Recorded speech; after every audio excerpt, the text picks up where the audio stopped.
Hello and welcome back to another episode of the ADHD Goals Podcast. I have another guest for you today. His name is Omar Yassin, and he is currently an international student studying at the University of Arizona, and he is studying pharmaceutical studies. And he also has ADHD, which is why he's on the ADHD Goals Podcast. How are you today, Omar? I'm doing good, Laurence. It's a very nice morning over here. I'm really excited to get on with this with you, and I feel like this is going to be very helpful for a lot of people out there. And I'm glad to share my voice in this matter. Oh, great stuff. So tell us a little bit about yourself, Omar. Tell us a bit about your ADHD journey. Honestly, I was never from those people that had ADHD growing up as a kid. I discovered more that aspect when I started finding struggles in my college studies, and not even in the beginning of it. I was always like very settled, and everything seemed very simple to me. Even during high school, I never really struggled at school, but as soon as I got more involved and there was like way much more coursework and more hours to put in, I realized that some sort of my focus or endurance to keep on for longer than a minimum amount of hours, was struggling for me. I had like a maximum of 2 to 3 hours of studying in me overall. And after that, I just don't want to do anything with it. Sometimes I lose energy. I have so much energy, but not the capabilities to continue on studying. And so this is where I really compare, like, in addition to that, learning all about these mental disorders, you start to apply them and question yourself, oh, do I have those or not? Mhm. And the ADHD one really connected with me the most. So I dug more and more into it. And some sort of like, I was like, hey, I am self-diagnosing myself, but that's not a good thing. Might as well just go to a professional and see how they think of it, you Mhm. know, to either confirm my thoughts of it or to just like disregard that thought away. Yeah. Well, No, it sounds to me the way you describe that then, I suppose sounds a little bit similar to me in as much as I didn't display any signs of what people would assume was ADHD when I was at school. Talking about like, lower school and things like that. And it's only until later on, in adult life or when you go to, well, university, that you've got a lot more organization to do. You've got to be in different places and it's self-disciplined, essentially. And it's only then that you start to notice that the organizational part of you is maybe not yeah, as good. Because in other school situations, everything's structured and scheduled, but once you've got to do that for yourself, that's when you tend to notice the challenges. So I'm assuming then that you didn't have this sort of physical hyperactivity that meant you no, fidgeted or lashed out or anything like that. no, not really. I was always a very calm person. Even at this point, really, when I see kids hyperactive and all that, I really misunderstand the meaning of ADHD. I just don't think that uh, this is the true meaning of it. When you're a kid, that you're just hyperactive. This means you Mm, just have an attention deficit disorder. But it really is more of a mind thing, because you can mm, just, as an adult, you can keep calm, but your mind is overthinking. It's going in multi directions all the time, mm. and keeping track of what you need to do or stick on your computer, for example, becomes very a difficult task on your mind. You know, Yeah. so the fidgeting part really never was something I never really experienced that. Yeah. It's more restless in the mind, isn't it, really? I tend to experience it a lot when, I might ruminate on things, if you've got, particular things at work where you might want to, uh, you know, might need to email somebody or prepare for a a, a meeting or workshop or something, and you've got lots and lots of ideas going on, but you can't just sit down and focus and say, "Oh, I need to do this step first, that second, that third, or I might need to bring this one forward because it's, it has an impact on that." To think about it logically, you're just bouncing, it's fidgeting inside your brain and not being able to process it all. And that's similar if you got in a relationship or something and somebody said something, and then you got loads of different possibilities of where it might be going wrong or, worst outcomes. But yeah, your logical brain just can't sit down and say, "No, don't worry about it. That's that. That's that." And it just doesn't And yeah, you process it. automatically end up moving forward, and it seems like your brain is having a conversation with its own self in sort Mm, of way that as soon as you get into an idea, you can stick with it for a couple of minutes, then you diverge to something related to it, and that could be very engaging with people. Like if you have a conversation, you're able to talk for hours. That's mm. totally fine. But in real life, when you really need to stick out to something, it becomes very intensive mental thing. Yeah. Yeah, because that the way you describe that, then, you know, that part of the process of having lots of different ideas in a short space of time can be very good if you're needing to put that to use in a creative, dynamic.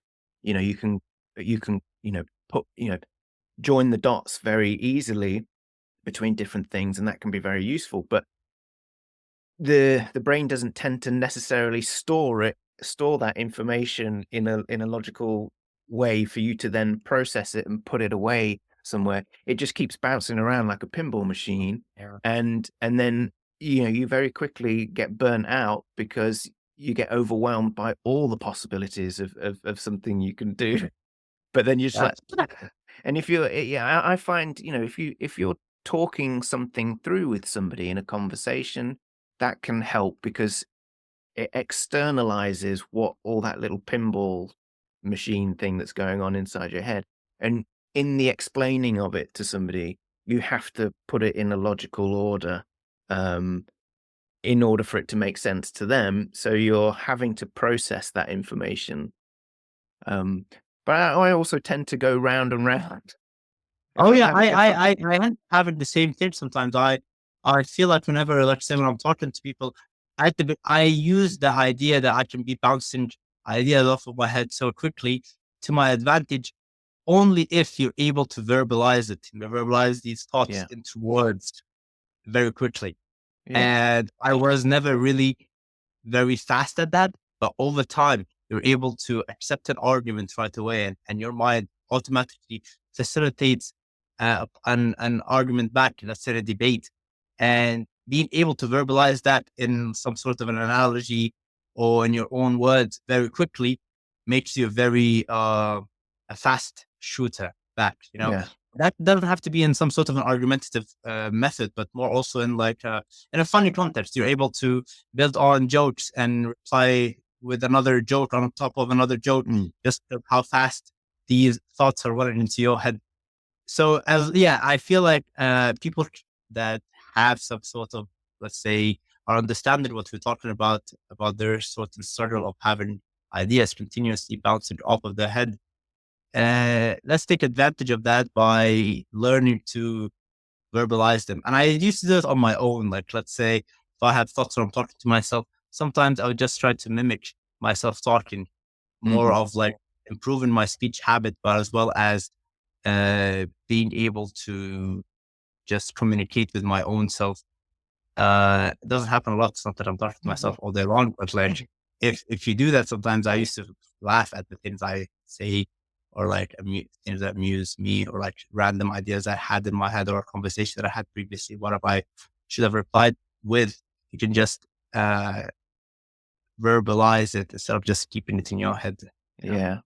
Well, I mean, the trick I use, I've got an excuse to not look insane because I can talk to my dog, uh, or pretend I'm talking to my dog, but I tend, um, my girlfriend, she, well, used WhatsApp for ages, but I never used to use the voice notes. And then when we started going out, she was just sending me voice notes all the time. I was like, okay, this is useful. And now it's like, I'll take the dog for a walk, and it's like just mini reams and reams of like a podcast essentially of me just Yeah. talking about things that have popped into my head as I'm going along. No, it's a nice and engaging thing. I think people, from a social aspect, if I would say that this uh, ADHD, as a side effect of that, is making you very good socially. If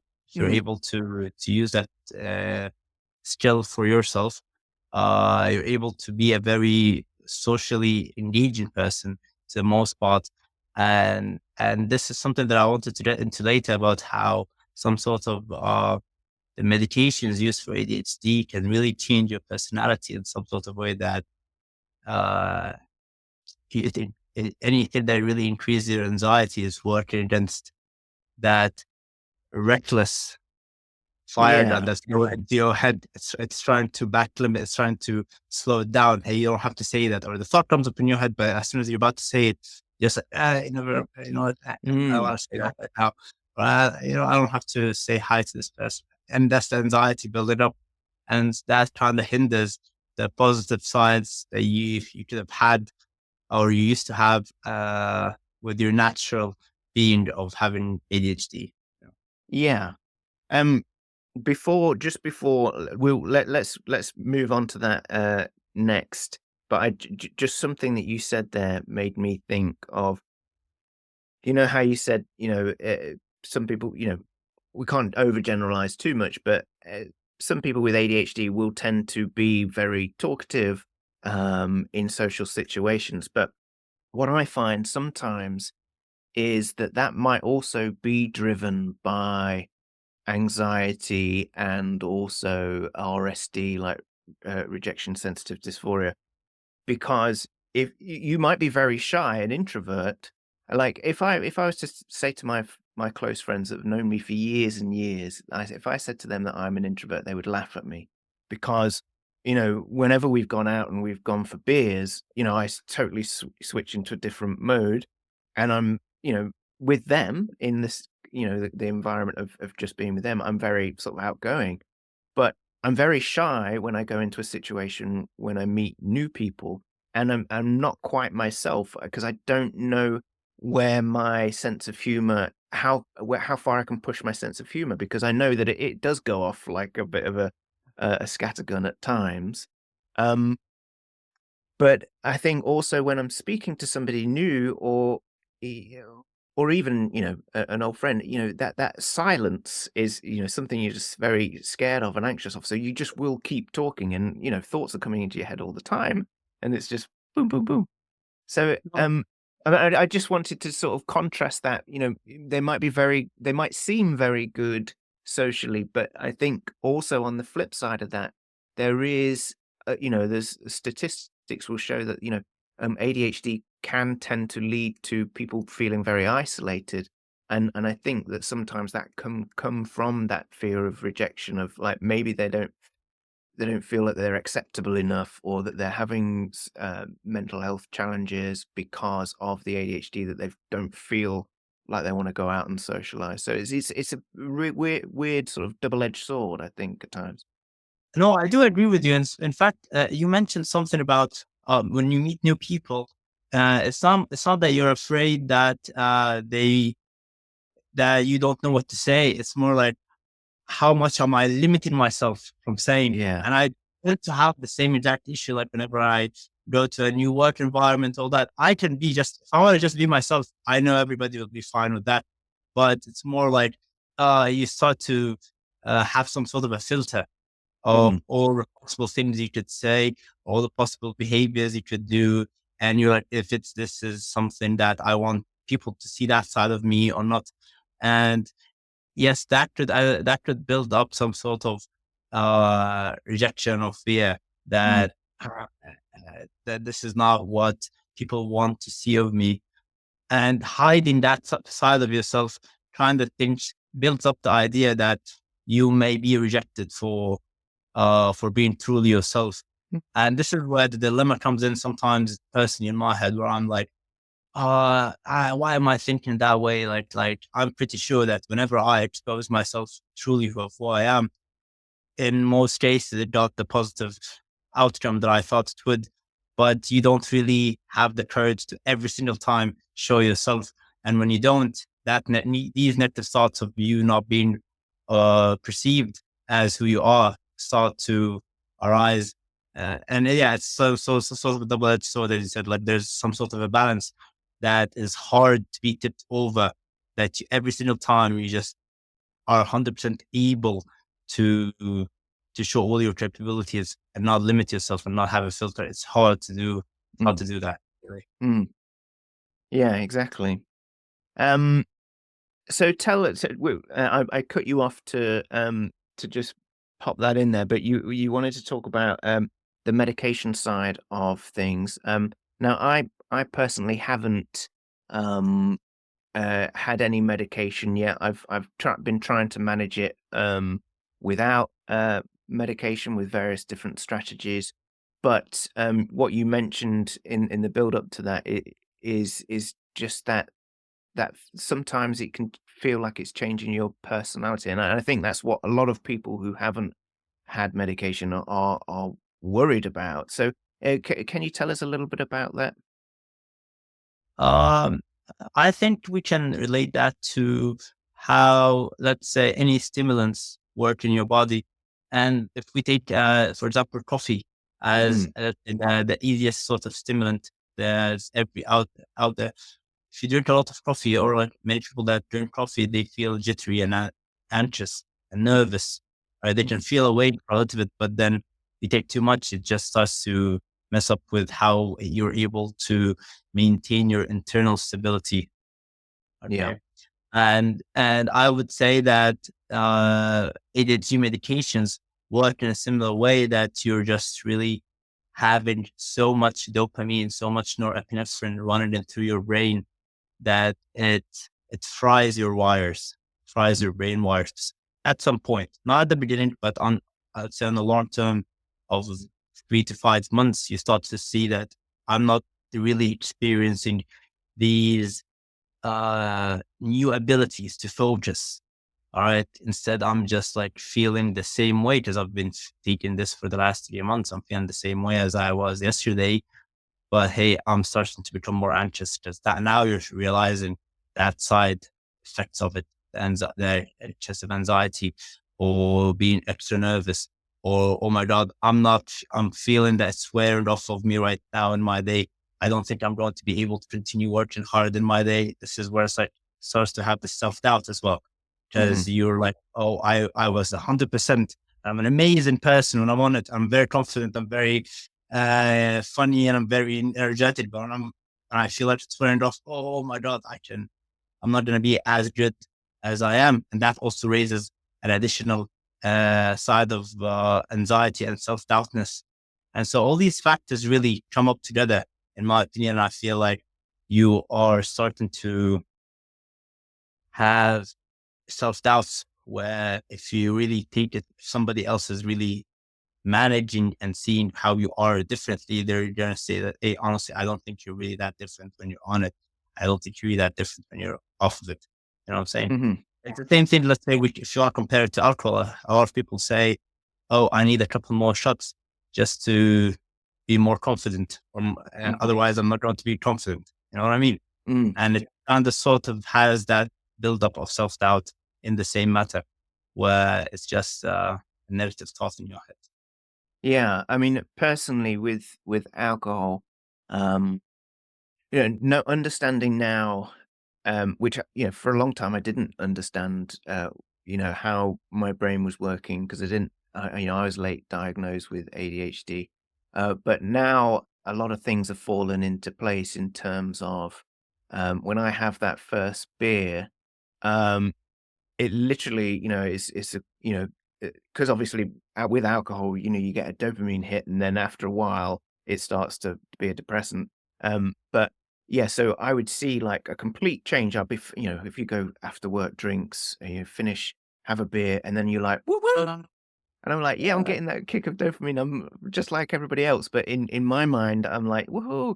And you know, lots of my friends would say, you know, he really comes out of his shell, you know, when he's had a beer, and uh, I can definitely see, you know, how dopamine in that way has affected me. But I just wanted to ask about coffee because I've read coffee seems to be, from what I understand, it seems to fall into, you know, a mid category of is it good or is it bad? Because I've spoken quite a bit about, you know, the dopamine baseline in terms of, you know, if you want slow release dopamine sources like exercise or morning sunlight, cold exposure, these Shower. release Yeah. dopamine slowly, which is better for you so you don't have a crash afterwards. And then there's other, you know, stimulants that will cause you to have a crash, like, you know, naughty drugs or alcohol. But coffee seems to be slightly in a different category because yes, it will, if you have too much or of too late in the day, it gives you a spike that will lead to a crash. But is it something to do with what it does to the receptors in your brain that it actually aids the flow of dopamine? So it's kind of sits in two camps. It can help with ADHD, but then too much and it will, you know, have a negative Absolutely. effect. I do feel like, well, the way it works is just it blocks some sort of, let's say, another catecholamine that's similar to dopamine, but that it blocks the receptor of it, because if you have it and it connects to that receptor, you start to feel tired, Uh-huh. right? So coffee comes in, and competes with these, and they take its place, so they don't act up. And this way, you Uh-huh. don't feel so tiring. And obviously, the more and more and more you try to drink coffee, your body is like, hey, naturally, I'm not able to bind these adenosine to my own receptors. Just stuff is coming in, it's taking all these places. So I'm going to build more receptors. All right. Oh. Uh-huh. And so the natural adenosine comes in and fills it up. And so if you don't have coffee, for example, that day, and you've already had the high tolerance comes from that, is like, hey, oh my God, there's so many receptors opened up. And it's all of this adenosines that come in and act at the same time, because there's no coffee, there's nothing competing against it to take on. And yes, as you said, during if you end up drinking coffee later in the day, I feel like uh once the coffee is out of your system and you try to drink it in, there's no receptors for it to go, because it's already blocked by the Mhm. adenosine that was already waiting for all day long to come in. As soon as the coffee wears out, it has time to jump in. And this is where the crash comes in. Because have you ever heard that they tell you to not drink coffee 90 minutes after you wake up? And this Yes, is I heard that, and I have to admit that I haven't adhered to that because it's literally the first thing I do. it's Um, hard. as, yeah, yeah. But I mean, at the same time, I'm going. That's completely habit. So I am aware of the fact that I could go without it. It's just that I need to build up a habit of doing something else. In fact, what did I do? I did for a very short time, I did break that habit because I bought, um, what's that green matcha? I bought Oh, matcha tea that you can get in coffee pods. So I got like a Nespresso machine. So I thought I'm going to trick myself into thinking I'm having a coffee because I'm still using the same machine. I'm still using my fancy little cup that, you know, I enjoy drinking out of. So I did trick myself into swapping the coffee for a matcha coffee. Um, so it's all about, you know, training or sculpting that habit and that routine into something that is positive as opposed to, damaging or negative. no, I like that approach. And I was going to ask, did you end up feeling different that, hey, I'm still having that same coffee effect when you're drinking the matcha. Because I actually like that approach that you're somehow tricking your brain. But how did you feel? Did you feel any different, or did you feel like you still needed the coffee? Um, I think. Well, I mean, I've still got the pods. What so, but I've swapped it for my coffee in the morning. So I didn't do it for long enough to make it stick. But I was aware that I wasn't having a coffee. But it did work for a week or so. It's just you have to be strict on yourself to go beyond, that 2 weeks or maybe 30 days to turn it into a habit. Um, so I don't think I gave it long enough to, see an overall difference. In that short sort of 2 weeks, I could still see that I was wanting a coffee, so it's probably why it didn't last that long. Yeah, I agree with that. I feel like in my head, like if I try to find another habit where I'm like, okay, let's just as soon as I wake up, drink as much water as possible. And I've done that for a while, just to wake up your own body and don't drink coffee. I still in my head, I'm like later on in like after 30 minutes or an hour, I'm like, I don't have the caffeine in my system. It's not going to work. Let's just go get the coffee. Let's stop Mhm. this nonsense and just, let's just get the coffee right now and stop trying to mess around, and get Yeah, started. Yeah.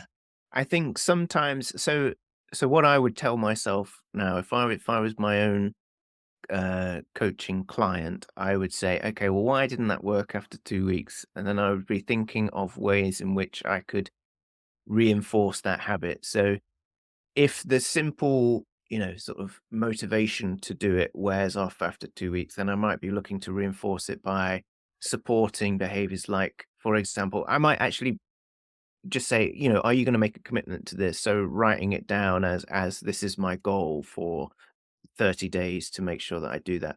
Or maybe have, I don't know if you've got like a t a daily habit list that you tick things off, is to make sure that that says matcha instead of coffee. Because I was replacing my coffee with a matcha, but if you don't actually see the word, because it's easy to go back if you're saying, "Have your coffee now," and you think, "Oh, today I'm swapping it with matcha." You think, "Well, maybe if I have the coffee, I'm not breaking any rules." But if you switch it to, say, "Have matcha now, coffee Mhm. at 10 o'clock or whatever," um, then No, I do agree you'd from that approach. Yeah, yeah. it shows that you're really the writing part of it is you're catching up to your person of your older self that wrote that list down, and you're trying to Mhm. somehow be disciplined and respectful to your own self by committing that you're not going to back out from the promise you promised yourself a Exactly. few days Yeah. ago. No, I do like that, and it's coming from a disciplined approach. Uh, and that this is where, like, for example, if you wanna other things about the meditation, where I realized about myself, I liked it for a while, but then I started having these negative thoughts of, hey, I'm not going to be as good when I'm not taking it. And this is where I was like, hey, cut this off. I didn't want to water this thought and make it a habit and make it an insecurity about myself. So I wanted to just like chop it off early before it becomes something that I'm constantly worrying about. So And just this will, expand on that. So I understand that correctly. So what were your feeling? If you can go into that a little bit more. So this is when you first started taking medication for your ADHD, and what were those thoughts that you were having? it's the ones that we mentioned earlier that when I'm on them, I feel like I'm on top of the world and Yeah, I could do anything. I have the utmost motivation. I'm very awake. I'm very energetic. I'm very focused. I'm good at yeah. whatever studying I'm doing. I'm very completing a lot of tasks. And if I feel like it's starting to wear off in my day or I didn't take one this morning, I'll start to have these doubts about myself that I Oh, I'm see. not going to be able to take this exam. Oh, I'm not going to be able to do this task today. Oh, I'm not going to be able to do that. And just because I'm not having that superpower that I had yesterday, for example. Yeah. So those were thoughts that you were having about the day ahead, but did when in those situations when maybe you did forget to take it or it was wearing off, did that actually come true? Were you Oh did no, you these are the perform thoughts less? that came up. These are the thoughts that came up when I did not take mine, because I like to always test myself. I wanted to Yeah. not be dependent, and when I would just like take it as I take it today, I'm not going to take it. I don't think I need it today. It's me today. And if something comes up in my day when I'm not on it, I start to have worry. Like start to worry. That, oh my god, maybe I should have taken it this morning, and because I need it right now. Actually, not that my brain actually needs it. And I can't focus when I'm tired, but the worrying aspect is more like the thunder that comes before lightning. You know, Mhm. and yeah, I didn't get a physical, oh sorry, a mental effect of it, of being tired or not focused, not just yet. Maybe a few hours after that, but just the thought that came in my head early on that, hey, it's the same thing as like when you're exercising and you're tired and you think, okay, I'm just gonna stop right now. Uh, or let's say you didn't drink your coffee this morning. I'm not going to have a good day. I'm not going to be as productive. But you still don't know any of those signs that you didn't feel sleepy yet. You don't feel tired yet. But it's Mhm. just the thought that comes up in your head. They don't have the 100% aid that you are used to, makes you feel like you're going to not be as good as you are expecting yourself to be. Mm. You know, so people 'Cause say, "Oh, if I don't have breakfast, I'm not going to go work as hard in the gym," for example. That's just a thought in their head, but they don't know if that's true or not till yeah. they go. Yeah, it's very easy to, you can then trigger, little thought spirals that then can just take you completely into another direction for the day and sabotage your day because you think you're gonna fail. Yeah. So tell me about what happened, with your own personal sort of, relationship Yeah, with medication. What did you do next I, in terms of I didn't. Yeah, I said like I didn't like these thoughts at all. Mhm, I thought that this is the start of becoming dependent, and I realized that this is a risk. And I was like, hey, you know what? As one of a, I don't like to be dependent on it. I don't like mhm, something having power over me. And just in my life, generally, if there's something that has some sort of power over me, or that I'm like, hey, this might start to get addicting, I'm just gonna cut it off, just to prove to mhm, myself I'm not going to be addicted to that, and I can cut it off easily. And this is one of the things where I was like, okay, I'm going to take the same approach for that, and I just cut it off for weeks and weeks without it. And at the beginning, it was very hard, I could say that. However, I did not care about anything else. My main priority became to not have to become weak and end up taking it. My whole priority is like, hey, if I'm just going to stay on my couch all day long, not do anything, might as well not do anything. If that's the mm, case of me not having to take it, that's mhm, totally fine. That became my priority. mhm, Overcoming some sort of dependency. And I'm not saying that it was like some sort of like a mental triggering that my brain is chilling me. No, no, no. It was just more of like, hey, today I'm just going to push myself a little bit longer just to prove to myself that I don't need this to go to class, or I don't need this to study. And you might not study as much, but in my head, I'm like, well, the goal was not to take it. I didn't do that. And I studied a little bit. It was a good day. Good job. Move on for mhm, tomorrow. And after some time, you start to forget about that sort of superpower that you used to have, mhm, and you become like let's say Spider-Man in the movie when he forgot his powers and he is like living a normal life now. Doesn't mhm, need it, missing anything. He's not. He doesn't care about what he used to be, and this is your new standard. Then you can have now you have a new baseline of who you mhm, are, and start to strengthen it and move on from there.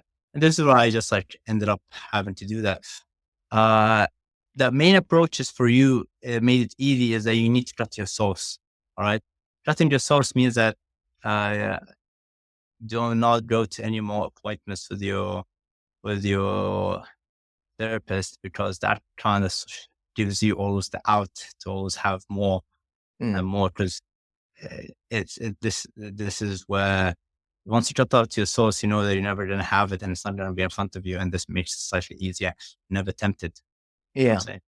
So where did you start? I mean, I'm interested in the thought of, because I mean, when I've spoken to a lot of people who have uh, are on ADHD medication, that their first response to it is like, I didn't realize this is what, you know, neurotypical people felt like in terms of being able to concentrate on one thing for, obviously we can have hyper focus, but just, I think you touched on it before about, being able to filter what you say before you, in conversations, that sort of superpower as you described it.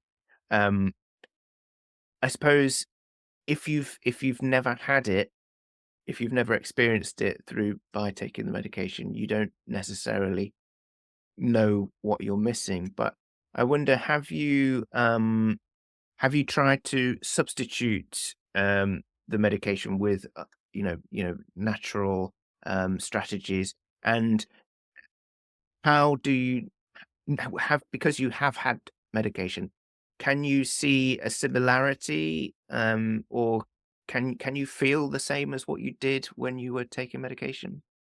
Uh, so as for the first part of the question, that, oh yeah, after some days of like, in some weeks that I wouldn't be taking my medication. And let's say today, oh, today I'm feeling very energetic. I feel I'm very focused. Let's say it's day 10 of all that. I would reflect on myself and ask myself, what did I do today different from all the other days that made me feel very awake and focused and all Mhm. that? What's different today? All right. Did I go to the gym this morning rather than going at night? Did I sleep longer? Okay, it's a sleep part. I did actually sleep more than 8 hours yesterday. Actually, let's keep that always on track. Oh, did I drink a lot of water today? Okay, that's something I did. Okay, let's keep that into my habits to where you really need to fix your life or something like that. Oh, did I eat something very good this morning? Did I have breakfast rather than not having breakfast? It's all of these things. So I used to just reflect on myself and see today felt different and why did it feel different, Yeah. and try to find the cause of it. That's one thing. Yeah. The other thing of having to feel, I'll be honest with you, I don't think, I think there's something called the placebo effect. Mhm. And I think a lot of people would fall into the placebo effect. And when I used to have the medication, I would think, let's say 80% of the time, I would have that superpower. Let's say the other 20%, just by me taking the pill, I would think that I would have that superpower. But in reality, I don't know if I actually had it or not. Yeah. Okay. It's just a feeling that, oh yeah, I'm going to have it. I'm going to have it.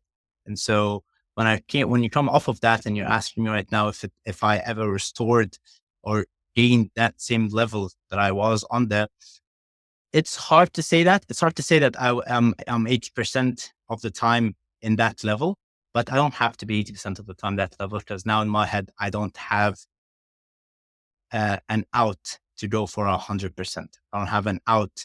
I don't have something ridiculous in my head telling me, hey, let's just take this and you're going to feel stronger.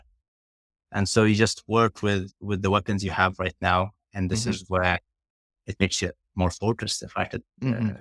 really be honest, I like, hey, this is what we have. This is what we're working on. There's nothing better we could do. Let's just get it done. Yeah.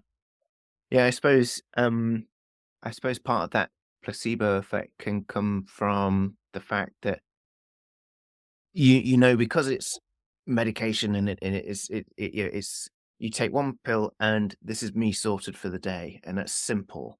Whereas to balance that out and do it in a natural way, that you've got to do a number of different things every day consistently in order to have that same effect. So it's got to be a good night's sleep, something good to eat in the breakfast, maybe a workout, maybe a cold shower. And you've got to do all of those things to sort of get up Every to. day. So it's harder work. It's hard work, yeah.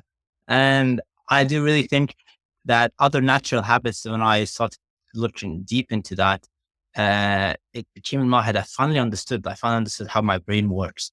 I realized, hey, your ability to focus on, I was very good at focusing on certain tasks that I Mm-hmm. wasn't into, that I was actually very interested in. Oh Yeah. my God, I would spend hours, 3 to 4 hours editing Instagram videos. All right. And I don't even see the time. It's 8, it's 9 p.m., it's 11 p.m. And time, oh my God, I spent all this time and I didn't check my phone at all. It was just like going on editing videos. Why? Because I was very interested. Yeah. Right. And on the similar side, if I have to watch an hour lecture or just an hour, I would have it even sped up on speed 2. So Yeah. it goes half the time. That was a mind torture. Okay. Yeah. I would check my phone every 10 minutes. All right. And spend 5 minutes on it. And it would take longer than an hour. And so it came to my head. I was like, hey, listen, you're very interested in something. You'll spend the time into it. And that's nice. But what can we do about the other things that you're not interested in? Let's do it. Let's build up that endurance. And one of the studies that I read about is treating your mind as if it's like a workout on Mm-hmm. focusing. It's a focus workout today. All right. I'm going to have 3 sets of 20 minutes of, let's say, watching that lecture in complete 20-minute block. Mm-hmm. And after the first set of 20 minutes, I'll take a break for 5 minutes, do whatever I want, then another 20 minutes. And let's say do that 4 times in a range of 2 hours. Okay. And now you have a workout of the day. All right. Tomorrow we're doing it we're increasing to 30 minutes. And so you're building up that sort of endurance as if you're running. So as if you're doing some cardio. But in the same matter as that, some people, for example, when they're running or they're doing cardio, they're very athletic as physically, but they're not even feeling tired, but they just don't want to continue running because it's distracting to them. It's they don't feel like it's hard to keep them on running, even though they're not really tired that much, or they might be slightly tired, but they just don't want to continue to keep on because it's boring for them. Yeah. So it's more from endurance, focusing and building up your endurance stack. The reframing of an activity can be very powerful. Because I tend to think about, a lot of people decide to get fit or after Christmas they think I'm going to sign up to the gym because I want to get fit after Christmas because they've eaten loads of food, or they might join the gym because they want to look in shape for the summer holiday. And so the whole purpose is what they're going to look like after exercising. But you're not going to see any change instantly after exercise for a number of weeks and maybe, a couple of months. So in that space of time, you've got enough time to go, this is not working, so I quit.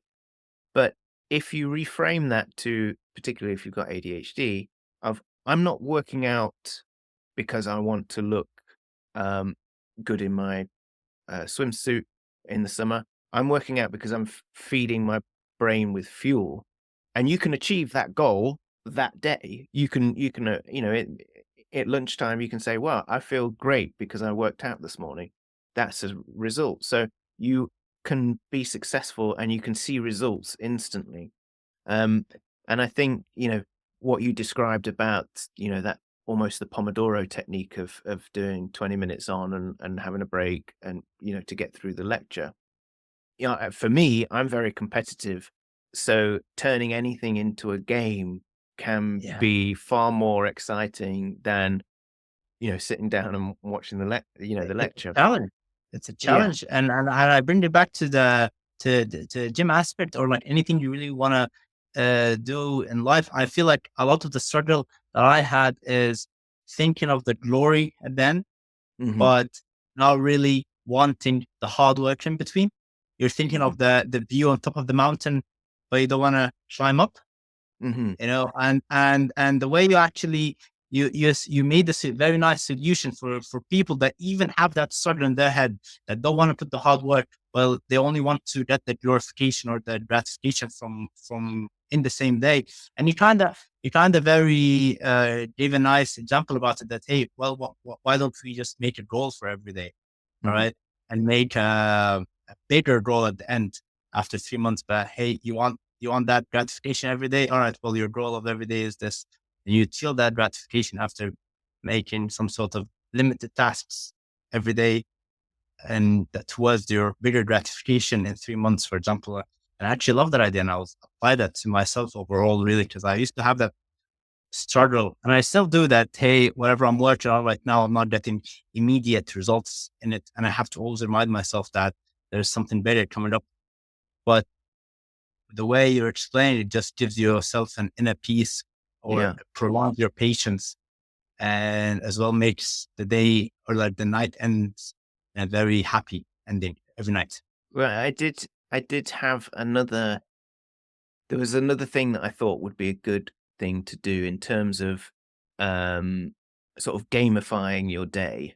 So when I do coaching with my coaching clients, first of all, I explain about, the do you understand or have you read or come across the book, The Chimp Paradox? Um, where there's this concept of the fast brain and the slow brain.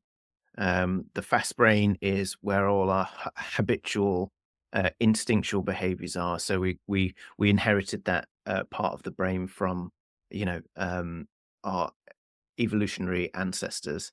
And when we sort of became humans, we grew the prefrontal cortex, and that's where all our executive functions are. But we need lots and lots of dopamine to fuel that, and which is why people with ADHD struggle because of the lack of dopamine means that they can't always fire that up. So they're constantly or tend to be more in the chimp brain, and the chimp brain, it's dealing on instinct, so it's fight, flight, or freeze. And so when we procrastinate, we're freezing or running away from a problem, and not necessarily rationally thinking about, oh, we should do this first and we should do that, and looking at the main goal. It's always reacting in this other part of the brain. And so in order to gamify the day, I wanted to create this worksheet that had human or me and the chimp, and it would be me against the chimp for the day. And every time that I'd like complete a task that was on my to-do list or whatever it is that I want to achieve that day, I'd say, yeah, that's 1-0 to me. But any time that I found that I sort of procrastinated or didn't end up doing it and I couldn't pull it round, I'd say, "Yeah, the chimp got one." And then at the end of the day, you gotta say, "Yeah, who's winning? You or the chimp?" No, this is yeah, it's always a competition between you and yourself, and and I actually I am bringing back to another bad feelings from having medications. I used to think when I'm on it, as I said, like I could rule the world, I could Mhm, lift it, I can do anything. And so you start to think that, oh, I'm going to do this and this and this today. And you overwhelm yourself with, or like fill up your plate, so much things, mhm, thinking that you're going to do all of them. All right. Because you have this whole superpower motivation within you right now. And later in the mhm. day, reality keeps saying that, hey, this is not working out. And you end up losing.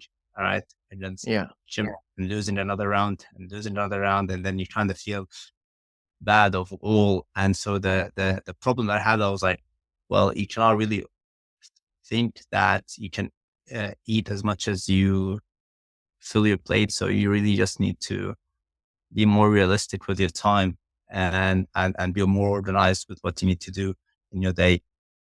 So in yeah. order for you not to be losing all the time or feeling that you're losing all the time. Yeah. Well, that's the thing that I'm most guilty of all the time is I can be very enthusiastic and very productive in the creation of ideas, but then the more ideas you create, the lower the percentage of things you're ever gonna complete of that because it's exponentially growing. The ideas are exponentially stacking up, and what you're actually realistically able to do is less. So you're just creating a bigger deficit for yourself. So it always feels like you're failing or underachieving.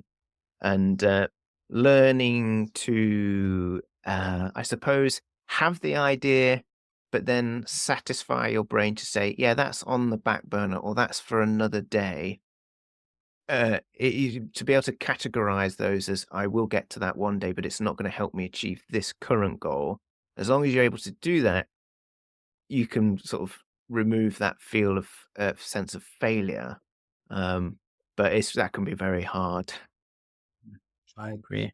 I agree. Well, as you said, like the journey to heaven can feel like hell, and the Yeah. journey to hell can feel like heaven with all partying and drugs and all that. Feels like you're enjoying the time of your life. But when you really want to go where you want to go, it needs a lot of uh, uh, discipline and hard work in your head mentally before actually visit from the physical part. And let's say people that have ADHD are having to start further back in line than other people. They have a negative head start, and you just have to work with that.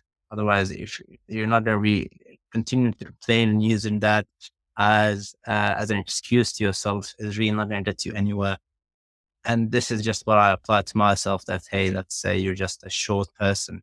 Are you never going to really go to sports just because you're a short guy? No, really. Let's just try and find out and be that odd person. And over time, there's always like these short football players are killing it all the time or and so on. They just never believed or doubted themselves. They had always the belief in themselves that, hey, I'm not going to use something that I cannot change as an excuse to where I don't want to go. Yeah. Mm.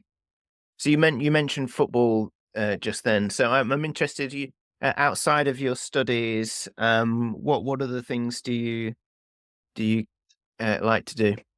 Oh, so I love exercising. I take that as a daily task, outside of being it a hobby, just to more of a mental strength. And I put on it a couple lines under mental, not for a Yeah, physical strength.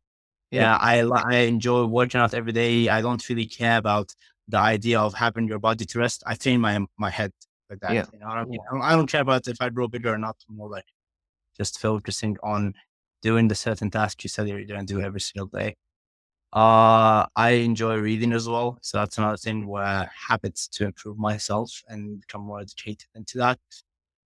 Um, this is where I enjoy playing football as well, which is like soccer for our American fans. Oh, okay. I was assuming that you meant American football, but yeah, I call it football, but for Yeah. American listeners, we're referring to soccer. So, oh, who do you support then? Oh, I've always been a Barcelona fan growing up. Ah, Yeah.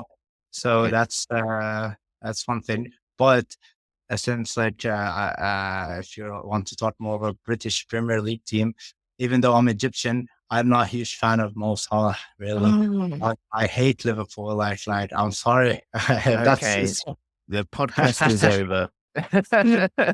oh, No, I, I am a Liverpool fan. So oh, they are a good team. Ever since the comeback in 2019 against Champions Barcelona, League against Barcelona. I was there. Uh, I was Yeah, there. oh, we were there. Oh my Yeah. God, that would have been Hmm. the experience the night of your life. Yeah. Well, we've had a few good comebacks. We won the Champions League against AC Milan when we actually came back from 3-0 down in Yeah. the final. So yeah, we've got some spirit, Liverpool. So yeah, I love Jurgen Klopp so much. I love the guy. He is an awesome person and like very motivational. At least that may for Borussia Dortmund. I used to love that guy. yeah, All the time playing, and I was always a Liverpool supporter when it came to the Premier League. Like with them playing in the final of their Europa League and yeah. making a comeback against Dortmund in the semifinals the Mm, game before. That was an amazing game. But just once they hit against Barcelona and they broke my heart, not gonna lie, completely. yeah. I lost a huge part of my love for football after that. I was like, this is just this, and then it went downhill for Barcelona after that. Anyway, so it's just like I always say, Yeah. this was the beginning of the end. That was that night. No, that's one of those games that I can watch. I mean, there's been quite a few Liverpool moments where I can watch that back and just get a complete sort of buzz through my body. And I think one thing that probably you won't have enjoyed was that moment where Andy Robertson um, had a little moment with Messi. When Messi was Yeah, on no, the floor and he was like giving him a little shove.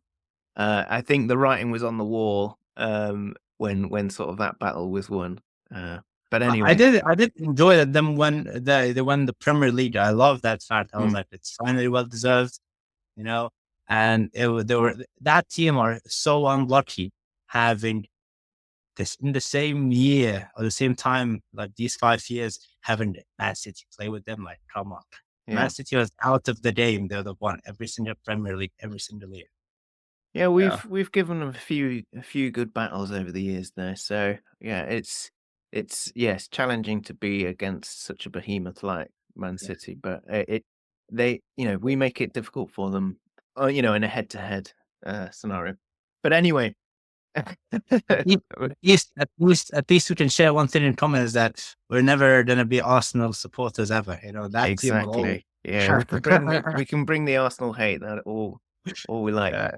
Um, so anyway, Omar, I really had a fascinating chat with you, and I'm aware of we're gonna close the show. But is there anything that you're sort of what are your plans for the for the current time and the future? What sort of things are you up to at the moment? I'm working on finishing my education at this point. Like I'm in my clinical year, and after that, I really want to become more specialized in psychiatric pharmacy. I feel that Yeah, this is where my passion comes from, and I like engaging in anything that has to do with the brain and how people interact with one another, and getting into the knowledge of that, as well as having practice with your own job into it. I feel that's something that I really want to focus on at the meantime. And other than that, just keep working very hard every day towards your goals and becoming the most uh, multi-dimensional person you can be. Yeah. excellent. Well, that sounds fascinating, and I wish you all the best of luck and success with your studies. um, and that whichever direction you want to head in. But thank you very much for. I was just about to say I don't wish Barcelona any luck, though. But yeah, I hope you enjoy the rest of your day, and thank you so much for coming on the show. No, thank you so much, Lawrence. I enjoyed being here. Have a wonderful day. Okay, cool. Take care. Well, there we have it. Thank you so much for listening this far. If you want to hear more episodes, then please subscribe on YouTube or whatever podcast platform you use. It really helps to spread the word. So if you know anyone this episode could help, then please share it with your friends. If you want to follow me on social media, I am on Instagram at ADHD_goals, and you can find me on Facebook too. If you want to get in touch with the show, then you can email me at hello@adhdgoals.co. And finally, if you're struggling to manage your ADHD and you would like me to be your coach, then please head over to my website and get in touch. Until next time, bye for now.